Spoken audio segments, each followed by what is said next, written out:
Good morning, everyone. Myself, Dr. Ediada, Assistant Professor and Head of the Department of Microbiology, late Pushpadi Patil Art and Science College, Risod. Today we are start the new uh, semester second. तर आज आपल्याला नवीन semester 2 च्या अभ्यासक्रमाची सुरुवात करायची आहे. येणाऱ्या परीक्षेसाठी आपण आज unit number second microbial control या युनिटचा अभ्यास करणार आहे. या युनिटमध्ये तुम्हाला मायक्रोबियल कंट्रोल कसे करायचे आहे, कोणकोणत्या पद्धतीने करायचे, त्याचे फायदे काय आहेत, त्याच्या टर्मिनॉलॉजीज काय काय आहेत, कोणकोणते इन्स्ट्रुमेंट जनरली आपण युटिलायझेशन करतो मायक्रो ऑर्गॅनिझमला किल करण्यासाठी. Why need the study of microbial control. Okay, today आता तुम्हाला माहीतच आहे सध्या कोविडचा जो व्हायरस आहे, कोरोनाचा जो व्हायरस आहे, त्या व्हायरसला किल करण्यासाठी आपण कोणकोणत्या प्रकारचं मायक्रोबियल कंट्रोल आपण जनरल युटिलायझेशन करत आहोत. त्याचाच एक भाग त्याच अभ्यासक्रमाशी रिलेटेड हे युनिट तुमच्या अभ्यासक्रमामध्ये मायक्रोबायोलॉजीच्या सेमिस्टर 2 नंबरमध्ये BSc फर्स्ट इयरमध्ये सेमिस्टर 2 नंबरमध्ये युनिट नंबर 2चं हे मायक्रोबियल कंट्रोल जे युनिट आहे ते आज आपल्याला बघायचं आहे. Now start the control of microorganism by various physical and chemical method. Firstly, why need the study of microbial control.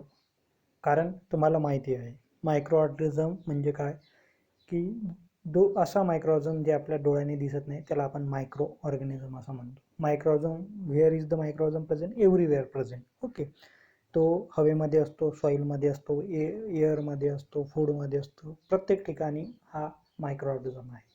मग काही मायक्रो ऑर्गॅनिझम जे आहेत ते बेनिफिशियल मायक्रो ऑर्गॅनिझम असतील आणि काही जे मायक्रो ऑर्गॅनिझम आहे ते हार्मफुल मायक्रो ऑर्गॅनिझम आहे. मग हार्मफुल जे मायक्रो ऑर्गॅनिझम असतात ते हार्मफुल मायक्रो ऑर्गॅनिझम आपल्याला वेगवेगळ्या प्रकारचे डिसीज जे आहेत ते प्रोड्यूस करत असतात. For example, Mycobacterium tuberculosis produce by TB, then Salmonella typhi for typhoid. Okay, so many such type of pathogenic bacteria, some viruses, some fungal phases are easily produce the number of different types of diseases. Okay, then मग आपलं एक कर्तव्य आहे as a microbiologist, आपल्याला काय करावं लागणार आहे, हे जे मायक्रो ऑर्गॅनिझम आहेत, जे हार्मफुल मायक्रो ऑर्गॅनिझम आहे, त्याला इन्व्हायरमेंटमधून आपल्याला काय करावं लागणार आहे, किल करायचं आहे, रिमूव्ह करायचं आहे, त्याची संख्या कमी करायची आहे. आणि यालाच आपण सिम्पली म्हणणार आहे मायक्रोबियल कंट्रोल. ओके, यालाच आपण काय म्हणणार आहे, मायक्रोबियल कंट्रोल. आता मायक्रोबियल कंट्रोल वेगवेगळ्या पद्धतीनं केलं जाते. मग काही फिजिकल मेथड आपण यूज करतो, काही केमिकल्स आपण युटिलाइज करतो की ज्याच्यामधून मायक्रोऑर्गॅनिझम आपल्याला इझिली किल करता येत. काय बायोलॉजिकल मेथड आहे, त्याच्यापासून सुद्धा आपण काय करू शकतो, मायक्रोऑर्गॅनिझमला किल करू शकतो. जे पॅथोजेनिक मायक्रोऑर्गॅनिझम आहे इन्व्हायरमेंटमधले, त्याच्यापासून डिसीज होत आहे, मग प्लांटला डिसीज होत असेल, ॲनिमलला डिसीज होत असेल, किंवा तुमच्या ह्युमन बिईंगला डिसीजेस होत असतील, या सर्वांना जो डिसीज होतो त्याच्यामुळे आपलं खूप साऱ्या प्रमाणामध्ये नुकसान होते. आणि म्हणूनच आपल्याला काय करायचं आहे, microbial control. Why need the study? Because the number of thousands of disease easily transmitted by the number of different microorganisms. For example, such as the fungal species produce the skin diseases. Some viruses produce the number of different types of diseases. For example, rabies, corona, polio, so many such type of pandemic diseases. Then bacterial डिसीजमध्ये मी सांगितलं की TB असेल, Salmonella typhoid असेल, pneumonia असेल, so many such type of diseases. असे जे micro organism आहे हे आपल्याला काय करावं लागतील, या इन्व्हायरमेंटमधून आपल्याला कमी करावं लागतील. मग अशा वेळेस कमी इन द सेन्स त्याला किल करावं लागेल, आणि किल करण्याच्या काही पद्धती आहेत. त्यालाच काही फिजिकल्स मेथड्स आहेत, काही केमिकल्स आपण युटिलायझेशन करणार आहे, काही बायोलॉजिकल प्रोसेस आहे, नॅचरल प्रोसेस आहे. त्यांनीसुद्धा हे जे वातावरणामधले पॅथोजेनिक मायक्रोऑर्गॅनिझम आहेत ते इझिली त्याची संख्या कमी होऊ शकते, ते किल आपण त्याला करू शकतो. ओके, मग आता याचे डिसॲडव्हान्टेज काय? पॅथोजेनिक मायक्रोऑर्गॅनिझम काय करते? डिसीज प्रोड्यूस करते, मग प्लांटला असेल, ह्युमन बिंगला असेल, ॲनिमलला असेल. प्लांटला सुद्धा वेगवेगळे डिसीज, वेगवेगळ्या प्रकारचे पॅथोजेनिक मायक्रोऑर्गॅनिझम प्रोड्यूस करतात. फंगल स्पेसिस असतात, एखाद्या झाडाचे रूट खराब करतील, लिव्स खराब करतील. त्याच्यानंतर ॲनिमलला सुद्धा वेगवेगळे डिसीज होते. आणि सर्वात महत्त्वाचं ह्युमन बिंगला, आपल्याला वेगवेगळ्या प्रकारचे bacterial, viral, fungal, parasite, malarial parasite वगैरे असेल, हे पूर्णच्या पूर्ण वेगवेगळ्या प्रकारचे डिसीज आपल्याला होत असतात पॅथोजेनिक मायक्रोऑर्गॅनिझममुळे. त्याच्यामुळे आपल्याला हे जे पॅथोजेनिक मायक्रोऑर्गॅनिझम आहे याला वेगवेगळ्या पद्धतीनं किल करायचं आहे. ओके. दुसरं एक महत्त्वाचं कारण जे आहे ते मायक्रोबियल ॲक्टिव्हिटीज, फूड स्पॉयलेज वगैरे करतात, फूडमध्ये डिसीज प्रोड्यूस करतात, इयरमध्ये ते मायक्रोऑर्गॅनिझम प्रेझेंट असतात. याच्यामुळे आपल्याला हे किल करणं आवश्यक आहे. काही टर्मिनॉलॉजिस्ट आहे. ओके, काही आपल्याला डेफिनेशन बघायच्या आहेत. त्या कोणकोणत्या आहेत ते एकदा बघू आपण.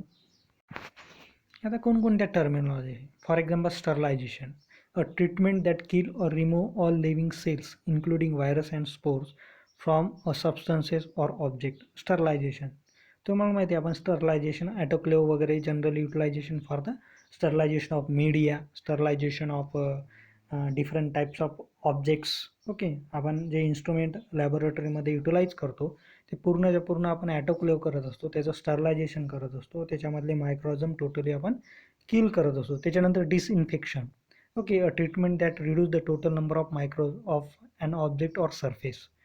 आता तुम्हाला माहिती आहे, जेव्हा तुम्ही एखाद्या वेळेस डॉक्टरकडे जाता तेव्हा इंजेक्शन घेताना ते पहिल्यांदा स्वॅबनी, अल्कोहोलनी तुमचं ती जी स्किन आहे ती रिमूव्ह करतात, त्याच्या वरचा भाग. Why? Because outer surface area of the human body so many such type of pathogenic microorganism on the skin. Okay. मग आपण फ्लोअर जे आहे, घरामधली जी फरशी वगैरे, ते सुद्धा आपण वेगवेगळे केमिकल्स टाकून ते आपण फरशी जी आहे ती क्लीन करतो. म्हणजेच काय, तो सरफेस एरियावरचे जे पॅथोजेनिक मायक्रोऑर्गॅनिझम आहे ज्याच्यापासून डिसीज होत होतं ते आपण काय करून राहिलो, कमी करून राहिलो किंवा ते किल करत असतो. त्यानंतर sanitization. Sanitization you know very well, कोविड-19मध्ये सॅनिटायझर आपण युटिलाइज करतो मायक्रोऑर्गॅनिझमला किल करण्यासाठी, त्याची संख्या कमी करण्यासाठी. त्याच्यानंतर स्टरलायझेशनसाठी आपण काय काय करतो, सी हिअर, आपण वेगवेगळे इन्स्ट्रुमेंट जे आहे ते स्टरलायझेशन करत असतो. या तुम्ही पिकमध्ये व्यवस्थित बघू शकता. ओके. त्याच्यानंतर वेगवेगळे सॅनिटायझेशनसाठी आपण वेगवेगळे सॅनिटायझर युटिलाइज करतो. डिसइन्फेक्टंटसाठी वेगवेगळे केमिकल कंपाऊंड आपण युटिलायझेशन करत असतो. त्यानंतर अँटीसेप्टिक म्हणजे काय, a mild disinfectant agent suitable for the use of skin surface. Antiseptic, एखादं इंजुरी झाल्यानंतर आपण अँटीसेप्टिक घेत असतो, त्याला आपण अँटीसेप्टिक म्हणतो. Germicide, agent kill microbe for the example of bacteriocide, agent kill bacteria, fungi and virus and sporicide. या सर्वला, बॅक्टेरियाला, फंगायला, व्हायरसला, स्पोरला किल करण्यासाठी जे केमिकल सबस्टन्सेस युटिलाइज करतो आपण त्याला म्हणत असतो जर्मिसाईड. त्याच्यानंतर बॅक्टेरियोसाईड आहे, डिजनरिंग आहे, अँटीमायक्रोबियल एजंट आहे. So many antimicrobial agent general utilise for the हे बघू शकता इथे डिजर्मिंगचं पीक दिलेलं आहे. त्यानंतर अँटीसेप्टिक तुम्हाला माहिती आहे, या छान पीकमध्ये तुम्हाला दिसत आहे. ओके. त्यानंतर कंडिशन कोणकोणत्या आहे. आता मायक्रोऑर्गॅनिझम किल करणं दोन पद्धतीने आपण जनरली युटिलाइज करतो, एक फिजिकल मेथड आणि केमिकल मेथड. फिजिकल मेथडमध्ये काही फिजिकली इन्स्ट्रुमेंट आपण युटिलायझेशन करतो, त्या माध्यमातून मायक्रोऑर्गॅनिझमला आपण किल करत असतो. ओके. आणि मग काही केमिकल आहे, खूप सारे वेगवेगळे अल्कली कंपाऊंड्स आहे, अल्कोहोल्स आहेत, हॅलोजन्स आहेत. So many such type of compound general utilisation for the kill the number of different types of pathogenic microbes. Okay. मग आता अशा वेळेस तुम्हाला काय करावं लागणार आहे, अशा वेळेस तुम्हाला कोणकोणत्या कंडिशन असतात मायक्रो ऑर्गॅनिझमच्या ते आपण बघू. एक सर्वात महत्त्वाची कंडिशन आहे टेम्परेचर. टेम्परेचर कसं आहे, ओके, म्हणजे फॉर एक्झाम्पल रेनी सीझन असेल, समर सीझन असेल, विंटर सीझन असेल, ज्या वेगवेगळ्या सीझन्समध्ये वेगवेगळ्या टेम्परेचर असते आणि या वेगवेगळ्या सीझनमध्ये वेगवेगळ्या प्रकारचे मायक्रो ऑर्गॅनिझम असतात. आणि मग यानुसार तुम्हाला कोणतं केमिकल युटिलाइज करायचं आहे, कोणतं फिजिकल मेथड युटिलाइज करायची आहे, कोणती केमिकल मेथड युटिलाइज करायचं आहे पॅथोजेनिक मायक्रोऑर्गॅनिझमला वातावरणामधून किल करण्यासाठी, त्याच्यावर आपल्याला डिपेंड्स असते. ओके. त्याच्यानंतर दुसरी condition types of microbes. Okay. आता मायक्रो ऑर्गॅनिझमचे प्रकारसुद्धा वेगवेगळे आहे. आता बॅक्टेरियाचं जर तुम्ही पाहिलं तर काही सॅक्रोफाईल बॅक्टेरिया आहे, काही थर्मोफाईल बॅक्टेरिया आहे, काही थर्मोड्युरिक बॅक्टेरिया आहेत, काही मिझोफाईल बॅक्टेरिया आहेत. म्हणजे काही एकदम कमी टेम्परेचरवर मायक्रोऑर्गॅनिझम जगतात, काही रूम टेम्परेचरवर मायक्रोऑर्गॅनिझम जगतात, काही 100-125 डिग्री सेल्सिअसच्या वरसुद्धा काही मायक्रोऑर्गॅनिझम किल होत नाही. मग अशावर डिपेंड आहे की कुठे कोणती मेथड आपल्याला युटिलायझेशन करायची आहे, त्याच्यावर ते म्हणजे मायक्रोऑर्गॅनिझमवर डिपेंड आहे. Okay.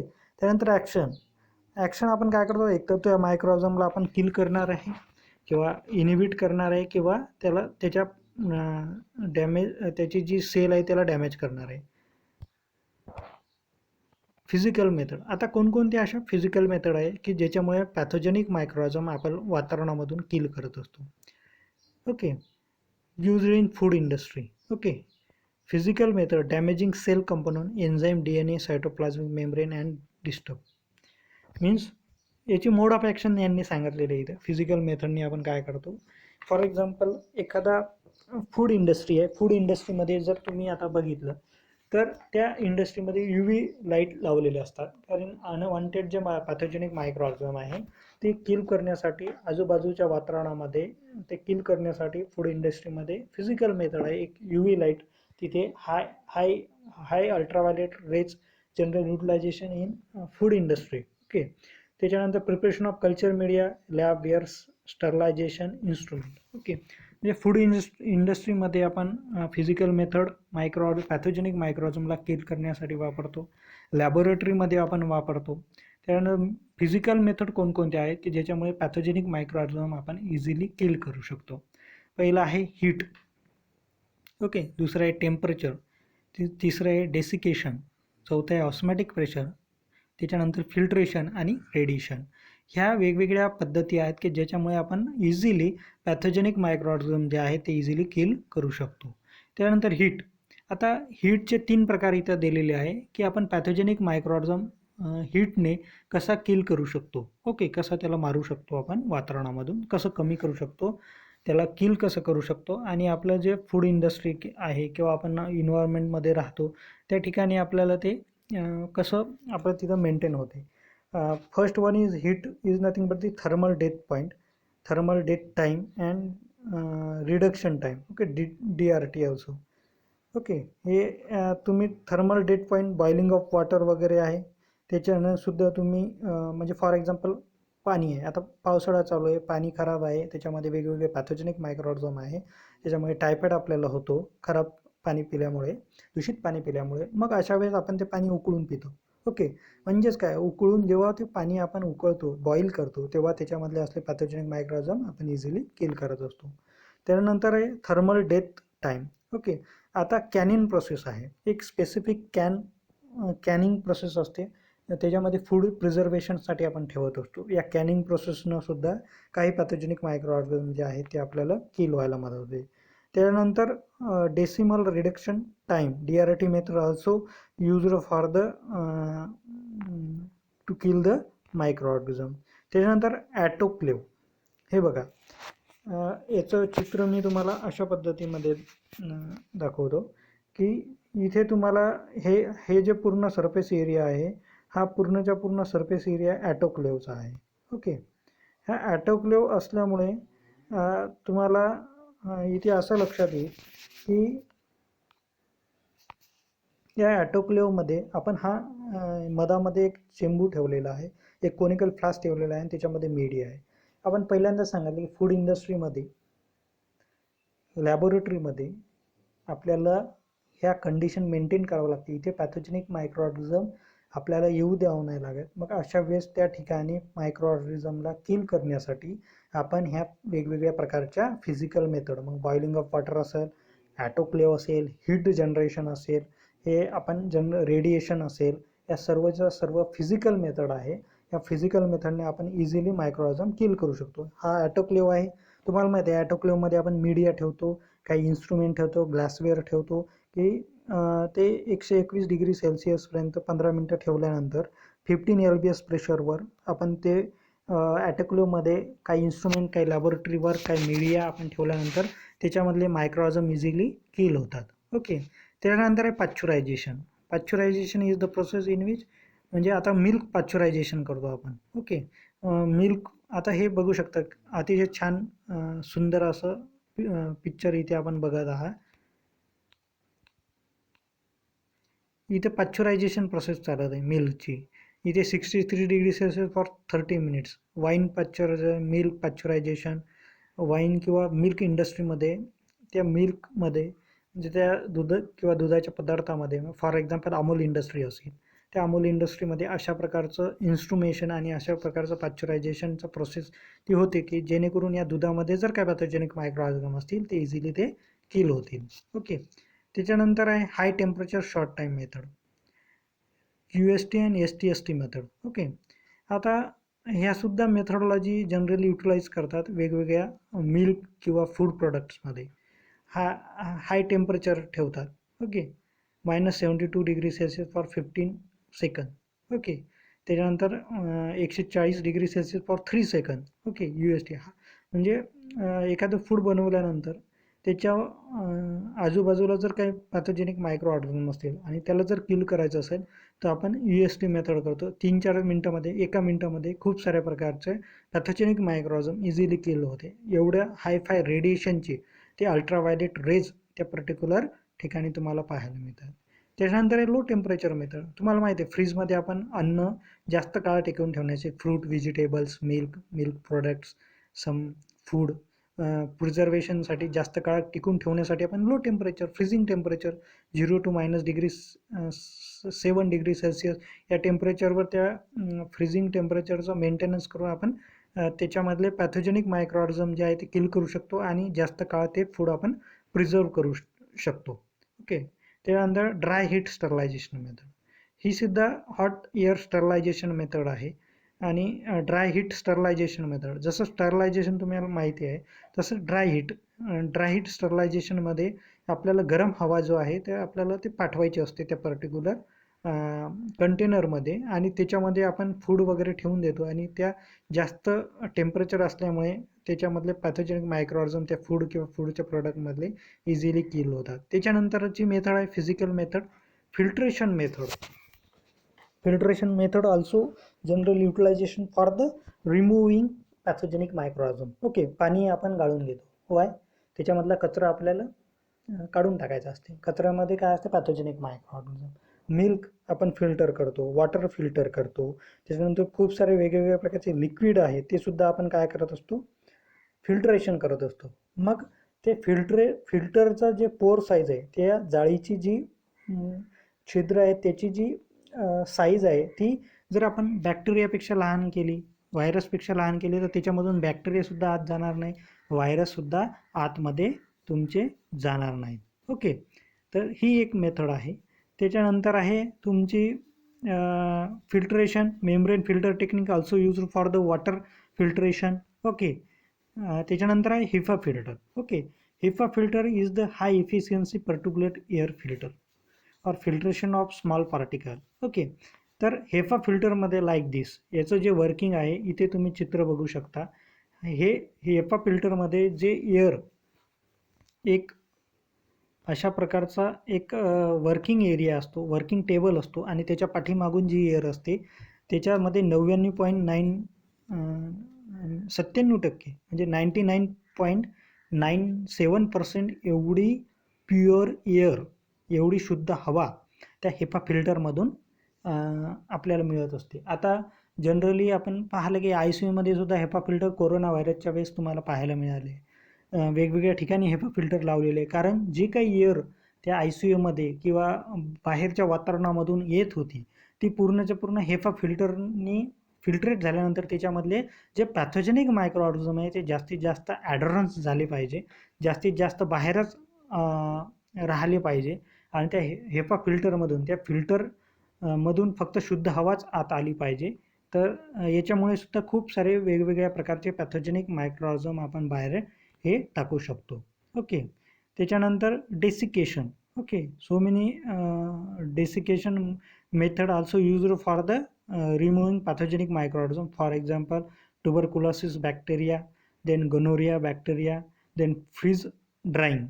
Lyophilization also method one used for the to control the microbial control. Okay, then osmotic pressure. Okay, for the plasmolysis high zone of salt and sugar concentration. आता तुम्हाला माहिती आहे काही फिजिकल मेथडसुद्धा आपण घरी, आता तुम्ही घरी लोणचं बनवलेलं आहे त्याच्यामध्ये मिठाचं प्रमाण जास्त आहे. व्हाय? बिकॉज लॉंग टाईमपर्यंत साखरांबा बनवलेला असतं त्याच्यात साखरेचं प्रमाण जास्त आहे. व्हाय? सॉल्टचं शुगरचं प्रमाण जास्त आहे त्याच्यामध्ये. व्हाय? बिकॉज द पॅथोजेनिक मायक्रोऑर्गनिझम इझिली त्या पर्टिक्युलर जास्त सॉल्टच्या कॉन्सन्ट्रेशनमध्ये जास्त शुगरच्या कॉन्सन्ट्रेशनमध्ये जाणार नाही.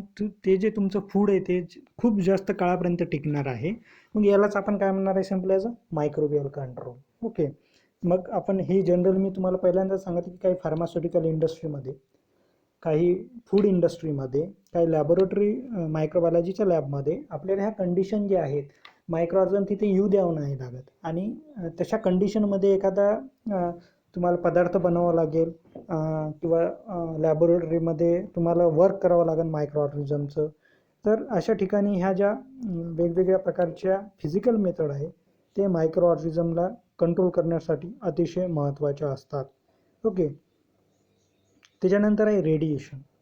रेडिएशन, आता तुम्हाला माहिती आहे हॉस्पिटलमध्ये तुम्ही गेल्यानंतर तुमच्या असं लक्षात येईल की हॉस्पिटलमध्ये वेगवेगळ्या प्रकारचे रेडिएशन्स असतात. ओके, म्हणजे फॉर एक्झाम्पल ICUमध्ये जर तुम्हाला एखादा पेशंट येऊन गेल्यानंतर तिथं एखादं ऑपरेशन झालं ICUमध्ये आणि तिथं इमिडिएटली तुम्हाला 10 मिनटामध्ये 15 मिनटामध्ये दुसरं ऑपरेशन करायचं आहे, तर अशा वेळेस तुम्ही पूर्णच्या पूर्ण ICU तो तुम्ही वॉश करू शकत नाही फिजिकली. मग अशा वेळेस तिथं जे आहे ते रेडिएशन्स आपल्याला युटिलाइज करावं लागतात. म्हणजे अल्ट्राव्हायलेट रेजचे लाईट त्या ICUमध्ये असतात आणि ते 2 मिनटं 3 मिनटं चालू ठेवल्यानंतर तिथे असणारे सर्व जे पॅथोजेनिक मायक्रोऑर्गनिझम आहे, अगोदर जे ऑपरेशन झालेलं आहे त्या ICUमध्ये, अगोदर जो पेशंट होता त्याला एखादा डिसीज असेल त्याने जे स्प्रेड केलेलं त्या एरियामधलं पॅथोजेनिक मायक्रोऑर्गनिझम आहे ते इझिली त्या 2 ते 3 मिनटामध्ये त्या अल्ट्राव्हायलेट रेजमुळे, अल्ट्राव्हायलेट लाईटमुळे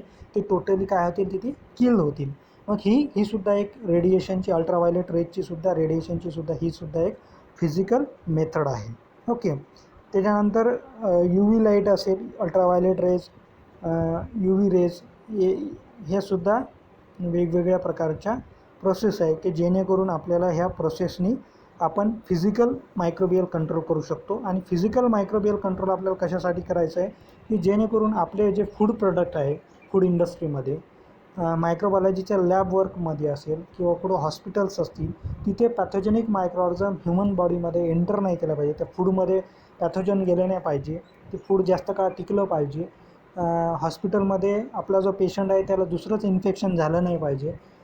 त्याच्यानंतर मायक्रोबायोलॉजीच्या लॅबमध्ये आपलं जे प्रॅक्टिकल आहे त्याच्यामध्ये कंटॅमिनेशन नाही आलं पाहिजे याच्यासाठी, किंवा जनरल युटिलायझेशन. आता फिजिकल मेथड तुम्हाला माहिती आहे, घरी तुम्ही आता डाळ वगैरे तयार करता, ओके, आणि त्याला उन्हामध्ये वाळवता, हे सुद्धा काय एक फिजिकल मेथड आहे फॉर द ते फूड जे आहे तुमच्या घरामधली जी डाळ आहे तुम्ही जे उन्हामध्ये, हे ओल्ड ट्रॅडिशनल मेथड आहेत. ह्या जुन्या पद्धतीच्या जुन्या काळातल्या ह्या नॅचरल प्रोसेस आहेत की ज्याच्यामुळे सुद्धा आपण काय करतो फिजिकल मायक्रोबियल कंट्रोल. ती डाळ जी आहे घरामधली ती जास्त काळ टिकून ठेवण्यासाठी तुम्ही ऊन देता तिला. तसंच तुमच्या लोणच्यामध्ये मिठाचं प्रमाण जास्त टाकता ते जास्त काळ टिकून राहण्यासाठी तो लोणचं. त्याच्यानंतर साखरांबा असेल त्याच्यामध्ये शुगरचं कॉन्सन्ट्रेशन जास्त आहे, साखरेचं प्रमाण जास्त आहे की कारण त्याला साखरेचं प्रमाण जास्त असल्यामुळे ते पर्टिक्युलर जे म्हणजे लवकर ते फूड जे आहे साखरांबात लवकर खराब होणार नाही. तर ह्या ओल्ड ट्रॅडिशनल मेथड आहे. हेच म्हणजे काय तुमचं फिजिकल मेथड. ओके, मग फूड प्रिझर्वेशनसाठी असेल, फूड इंडस्ट्रीमध्ये फूड प्रोडक्ट प्रोड्यूस करण्यासाठी असेल, किंवा तुम्ही ज्या वातावरणावर राहता घरी तुम्ही साफसफाई करता, ओके, म्हणजे तुमच्या घरची फ्लोअर जे आहे ते तुम्ही चांगली स्वच्छ धुवून घेता. ओके, टॉयलेट्स असतील, लॅट्रिन्स असतील, इथे तुम्ही वेगवेगळे केमिकल कंपाऊंड युटिलाइज करता. यालाच आपण सर्वांना काय म्हटलेलं आहे, यालाच आपण काय म्हटलेलं आहे की पॅथोजेनिक मायक्रोऑर्गनिझम तुम्ही किल करून राहिले. आणि पॅथोजेनिक मायक्रोऑर्गनिझम जर किल नाही केले त्याला अल्टिमेटली तुम्हाला डिसीज होऊ शकतो. तर पॅथोजेनिक मायक्रोऑर्गनिझममुळे वेगवेगळ्या प्रकारचे डिसीज होतील, तुमचं फूड खराब होईल, त्याच्यापासून तुम्हाला डिसीज होतील. एअरमध्ये ते मायक्रोऑर्गनिझमचं प्रमाण जास्त राहणार आहे, तिथे त्याचं प्रमाण जास्त होते. आणि मग अशा वेळेस तुम्हाला वेगवेगळ्या ठिकाणी काही फिजिकल मेथड युटिलाइज करावं लागतील की जिथून ते मायक्रोऑर्गॅनिझम कमी होतील, पॅथोजेनिक मायक्रोऑर्गॅनिझम किल होतील, किंवा तुम्हाला काही केमिकल मेथड युटिलाइज करावं लागतील. तर आज तुम्ही फिजिकल मेथड पाहिलेले मायक्रो ऑर्गॅनिझमला किल करण्यासाठी, पॅथोजेनिक मायक्रो ऑर्गॅनिझमला किल करण्यासाठी मग रेडिएशन असेल, हीट असेल, त्याच्यानंतर UV लाईट असतील, त्याच्यानंतर काही ॲटोक्लेवसारखे इन्स्ट्रुमेंट असतील, फिल्टर असेल, फिल्ट्रेशन असेल, या सर्वच्या ड्राय एअर असेल, त्याच्यानंतर सनलाईट असतील, सनलाईट देणं एखाद्या फूडला, हे या साध्या पद्धतीनं सुद्धा तुम्ही खूप जास्त प्रमाणामध्ये जे मायक्रोबियल कंट्रोलची जी कन्सेप्ट आहे, मायक्रोबियल कंट्रोल तुम्ही म्हणजे पॅथोजेनिक मायक्रोऑर्गॅनिझम वातावरणामधून या वेगवेगळ्या फिजिकल मेथडच्या सहाय्यानं तुम्ही कमी करू शकता, त्याला किल करू शकता आणि तुमची जी हेल्थ आहे ती तुम्ही चांगली ठेवू शकता. यालाच आपण म्हणणार आहे simply as a microbial control, आणि वेगवेगळ्या फिजिकल मेथड आपण युटिलाइज केलेल्या आहे म्हणून त्याला आपण म्हणणार आहे फिजिकल मेथड. Thank you everyone.